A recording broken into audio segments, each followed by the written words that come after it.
ఏంటి అంటే స్వామి వివేకానంద గారు ఏం చెప్పారు, నిన్ను నీవు పోటీకి తీసుకో, ఇతరులతో పోల్చుకోకు అన్నారు స్వామీజీ చెప్పారు. కానీ మనం ఏం చేస్తున్నాం, ఇతరులతో పోల్చుకుంటున్నాం. అవునా కదా? మన పేరెంట్స్ ఏం చేస్తారు అంటే మనల్ని ఇతరులతో పోలుస్తూ ఉన్నారు.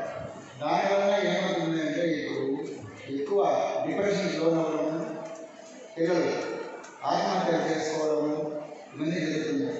కాబట్టి ఇటువంటి సీరియస్ ఎక్కడ ఉండాలంటే కార్పొరేట్ కాలేజెస్లో వాళ్ళు నిజంగా మారాలి, పేరెంట్స్ మారాలి. అప్పుడే మనం పిల్లలు ఉన్నత స్థాయికి వస్తారు. సార్ చాలా చక్కటి సందేశం ఇస్తారు మా పిల్లలకి. నిజంగా ఇంకొక విషయం గమనించాలంటే ఇక్కడ చిన్న విషయం చెప్పాలి, సమయపాలన.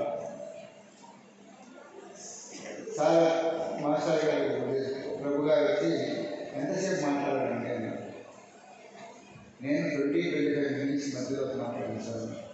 వాచ్ పెట్టుకున్నారు. అప్పుడు టైం 6:38. కరెక్ట్గా 7:02 ముగించారు. అది సమయపాలన. అదేనన్నా స్వామి వివేకానంద దాన్ని దానంతా ఎసెన్స్గా చేసి ఎన్ని నిమిషాలు చెప్పాలి అని తప్పకుండా మీరు ఇచ్చిన ఈ మంచి సందేశం మా పిల్లల హృదయాలు కట్టుకున్నారు. ఈ సందర్భంగా మా కళాశాల తరఫున ప్రత్యేకంగా ధన్యవాదాలు చెప్తున్నాను.